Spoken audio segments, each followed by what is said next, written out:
Hello friends, welcome back to my channel. ಇವತ್ತಿನ ಈ ವಿಡಿಯೋದಲ್ಲಿ ನಿಮಗೆ ಟಾಟಾ ಸ್ಟೀಲ್ ನೇಮಕಾತಿ ಮಾಡ್ತಾ ಇದೆ. ಅದು ಕೂಡ ಬೆಂಗಳೂರಿನಲ್ಲಿ 20,000ದಿಂದ 80,000 ತನಕ ಪ್ಯಾಕೇಜು ಸ್ಯಾಲರಿ ಅವೈಲೇಬಲ್ ಇದೆ. ಇಲ್ಲಿ ಕೂಡ ಎಕ್ಸ್ಪೀರಿಯನ್ಸ್ ಇದ್ದವರು ಇಬ್ಬರು ಕೂಡ ಇದು ಮಾಡ್ಬೋದು. ಇಲ್ಲಿ ಅರ್ಹತೆ 10ನೇ ತರಗತಿಯಿಂದ ಡಿಗ್ರಿವರೆಗೆ ಜನರಿಗೆ ಕೆಲಸ ಇದ್ದು ಇದು ಬೆಂಗಳೂರಿನಲ್ಲಾಗಿರುತ್ತದೆ. ಜಾಸ್ತಿ ಅದಕ್ಕೆ ಏನಾಗ್ತಾ ಇದೆ, ಬೆಂಗಳೂರಿನಲ್ಲಿ ತುಂಬ ಕೆಲಸ ಬರ್ತಾ ಇದ್ದು ಕರ್ನಾಟಕದವರಿಗೆ, ಆದರೆ ಯಾರೂ ಕೂಡ ಕೆಲಸಕ್ಕೆ ಟ್ರೈ ಮಾಡ್ತಾ ಇಲ್ಲ. ಹಾಗಾಗಿ ಬೇರೆ ಜಿಲ್ಲೆಯಿಂದ ಬೇರೆ ಸ್ಟೇಟಿಂದ ಜನರು ಬಂದುಂಟಲ್ಲ ಕರ್ನಾಟಕದಲ್ಲಿ ಕೆಲಸ ಮಾಡ್ತಾ ಇದ್ದಾರೆ, ಹೌದಲ್ವಾ? ಹಾಗಾಗಿ ನಮ್ಮ ಜಿಲ್ಲೆಯಲ್ಲಿ ನಮ್ಮ ಜನರ ಕೆಲಸಕ್ಕೆ ಟ್ರೈ ಮಾಡೋದು ಉತ್ತಮ ಅಲ್ವಾ? ಹಾಗಾಗಿ ಟಾಟಾ ಇದು ನೇಮಕಾತಿಗೆ ನೀವು ಭರ್ತಿಗೆ ಯಾವ ರೀತಿ ಅರ್ಜಿಯನ್ನು ಸಲ್ಲಿಸೋದು ವಿಡಿಯೋವನ್ನು ಸ್ಕಿಪ್ ಮಾಡದೆ ನೋಡಿ, ಯಾಕೆಂದರೆ ಸಂಪೂರ್ಣ ಮಾಹಿತಿನ ಕೊಟ್ಟಿದ್ದೀನಿ. ಇಲ್ಲಿ ಏನೆಲ್ಲ ಇರಬೇಕು, ನಿಮ್ಮ ಕ್ವಾಲಿಫಿಕೇಷನ್ ಏನಿರಬೇಕು, ಯಾವ ರೀತಿ ಅಪ್ಲೈ ಮಾಡೋದು ಎಲ್ಲನೇ ಈ ವಿಡಿಯೋದಲ್ಲಿ ಹೇಳಿದ್ದೀನಿ. ಹಾಗಾಗಿ ಸ್ಕಿಪ್ ಮಾಡದೆ ನೋಡಿ. ಓಕೆ, ಇದು ಟಾಟಾ ಸ್ಟೀಲ್ ನೇಮಕಾತಿ 2026 10ನೇ ತರಗತಿ, 12ನೇ ತರಗತಿ, ITI, ಡಿಪ್ಲೊಮಾ ಮತ್ತು ಡಿಗ್ರಿ ಅಭ್ಯರ್ಥಿಗಳಿಗೆ ಒಂದು ದೊಡ್ಡ ಅವಕಾಶ ಅಂತ ಹೇಳಬಹುದು.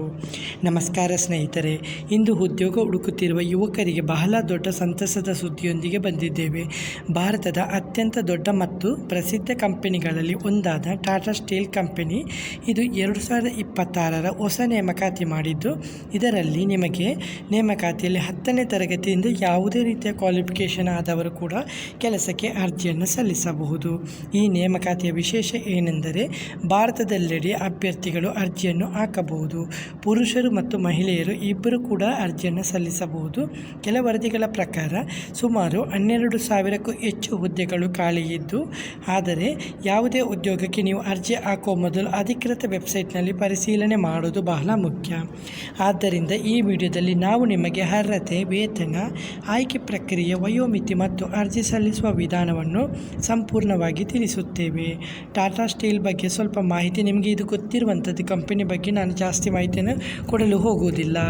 ಓಕೆ, ಇದು ಯಾವ ಹುದ್ದೆಗಳಿಗೆ ನೇಮಕಾತಿ ಮಾಡ್ತಾ ಇದೆ?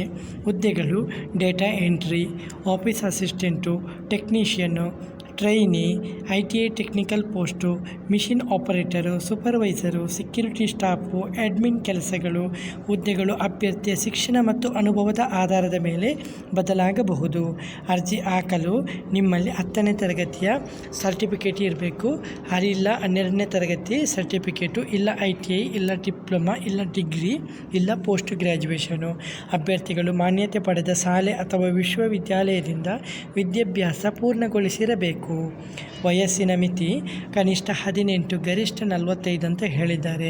ಕೆಲ ವರ್ಗದ ಅಭ್ಯರ್ಥಿಗಳಿಗೆ ವಯೋಮಿತಿಯಲ್ಲಿ ಸಡಿಲಿಕೆ ಇರಬಹುದು. OBCಗಳಿಗೆ 3 ವರ್ಷ, SC STಗಳಿಗೆ 5 ವರ್ಷ, PWD ಅಭ್ಯರ್ಥಿಗಳಿಗೆ 10 ವರ್ಷದ ವಯೋಮಿತಿ ಸಡಿಲಿಕೆ ಇದೆ. ಸಂಬಳ ನಿಮಗೆ ಇದರಲ್ಲಿ 20,000ದಿಂದ 80,000 ತನಕ ಸಿಗುವಂಥ ಸಂಬಳ ಪ್ಯಾಕೇಜ್ ಅವೈಲೇಬಲ್ ಇದ್ದು, ಇದರ ಜೊತೆಗೆ ನಿಮಗೆ health insurance, paid leave, retirement benefit, bonus, ಕೆಲಸದ ಭದ್ರತೆ. ಹುದ್ದೆ ಮತ್ತು ಅನುಭವದ ಆಧಾರದ ಮೇಲೆ ಸಂಬಳ ಬದಲಾಗಬಹುದು. ಆಯ್ಕೆ ಪ್ರಕ್ರಿಯೆ ಇದೆಲ್ಲ. ಮೊದಲು ನಿಮ್ಮ ಅರ್ಜಿಯನ್ನು ಪರಿಶೀಲನೆ ಮಾಡಲಾಗುತ್ತದೆ, ನಂತರ ಶಾರ್ಟ್ ಲಿಸ್ಟ್ ಮಾಡಲಾಗುತ್ತದೆ, ನಂತರ ಇಂಟರ್ವ್ಯೂ, ನಂತರ ನಿಮ್ಮ ಡಾಕ್ಯುಮೆಂಟ್ ವೆರಿಫಿಕೇಷನ್, 5ನೇಯದಾಗಿ ನಿಮಗೆ ಆಫರ್ ಲೆಟರ್ ಕೊಡಲಾಗುತ್ತೆ.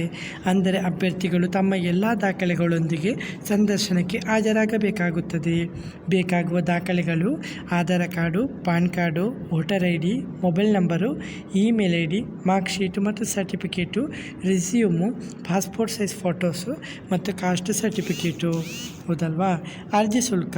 ಈ ನೇಮಕಾತಿಗೆ ಯಾವುದೇ ರೀತಿಯ ಅರ್ಜಿ ಶುಲ್ಕಗಳನ್ನು ಕೊಡಬೇಕಾಗಿಲ್ಲ. ಇದು ಉಚಿತವಾಗಿ ನೀವು ಅರ್ಜಿಯನ್ನು ಸಲ್ಲಿಸಬಹುದು. ಅರ್ಜಿ ಹಾಕುವ ವಿಧಾನ ನಿಮಗೆ ತುಂಬ ಸುಲಭವಾಗಿದ್ದು, ಮೊದಲು ನೀವು ಟಾಟಾ ಸ್ಟೀಲ್ ಅಧಿಕೃತ ಇದು ಅಫಿಷಿಯಲ್ ವೆಬ್ಸೈಟಿಗೆ ಭೇಟಿ ನೀಡಬೇಕಾಗುತ್ತದೆ. ನಂತರ ಅಲ್ಲಿ ನೀವು ರಿಜಿಸ್ಟ್ರೇಷನ್ ಮಾಡಬೇಕಾಗುತ್ತದೆ. ನಂತರ ನಿಮಗೆ ಮೊಬೈಲ್ ನಂಬರ್ ಮತ್ತು ನಿಮ್ಮ ಇಮೇಲ್ ID ಬಳಸಿ ನೀವು ಲಾಗಿನ್ ಮಾಡಬೇಕು. ನಿಮಗೆ ಬೇಕಾದ ಹುದ್ದೆಯನ್ನು ಆಯ್ಕೆ ಮಾಡಿ ಅರ್ಜಿಯ ಫಾರಮನ್ನು ತುಂಬಬೇಕು. ಬೇಕಾದ ದಾಖಲೆಗಳನ್ನು ಅಪ್ಲೋಡ್ ಮಾಡಬೇಕು. ಕೊನೆಯಲ್ಲಿ ನೀವು ಸಬ್ಮಿಟ್ ಮಾಡಬೇಕು. ನಿಮಗೆ ಅಪ್ಲೈ ಮಾಡುವಂಥ ಲಿಂಕ್ ಇದೆಯಲ್ಲ, ನಿಮಗೆ ಕಮೆಂಟ್ ಬಾಕ್ಸಲ್ಲಿ ಇಲ್ಲ ಡಿಸ್ಕ್ರಿಪ್ಷನಲ್ಲಿ ಪಿನ್ ಮಾಡ್ತೀನಿ, ಇಲ್ಲಾಂದರೆ ನಮ್ಮ ಸೋಷಿಯಲ್ ಮೀಡಿಯಾ ಟೆಲಿಗ್ರಾಮ್ ಚಾನಲಲ್ಲೂ ಕೂಡ ಲಿಂಕನ್ನು ಪ್ರೊವೈಡ್ ಮಾಡ್ತೀನಿ. ಅಲ್ಲಿಂದ ಕೂಡ ನೀವು ನೇರವಾಗಿ ಅಪ್ಲೈ ಮಾಡ್ಬೋದು. ಹಾಗೆ ನಿಮಗಿರುವಂಥ ಡೌಟನ್ನು ಕೂಡ ಅಲ್ಲಿ ಕ್ಲಾರಿಟಿ ಮಾಡ್ಕೋಬಹುದು. ಹೌದಲ್ವಾ? ವಿಡಿಯೋ ಇಷ್ಟವಾದರೆ ವಿಡಿಯೋನ ಲೈಕ್ ಮತ್ತು ಕಮೆಂಟ್ ಮಾಡೋದನ್ನು ಮರಿಬೇಡಿ. ಓಕೆ ಫ್ರೆಂಡ್ಸ್, ಇವತ್ತಿನ ಈ ವಿಡಿಯೋದಲ್ಲಿ ಇಷ್ಟೇ. ನೆಕ್ಸ್ಟ್ ವಿಡಿಯೋದಲ್ಲಿ ಸಿಗುತ್ತೇನೆ. ಅಷ್ಟವರೆಗೆ ಜೈ ಹಿಂದ್, ಜೈ ಕರ್ನಾಟಕ, ಜೈ ಭಾರತ್, ಒಂದೇ ಮಾತರಂ.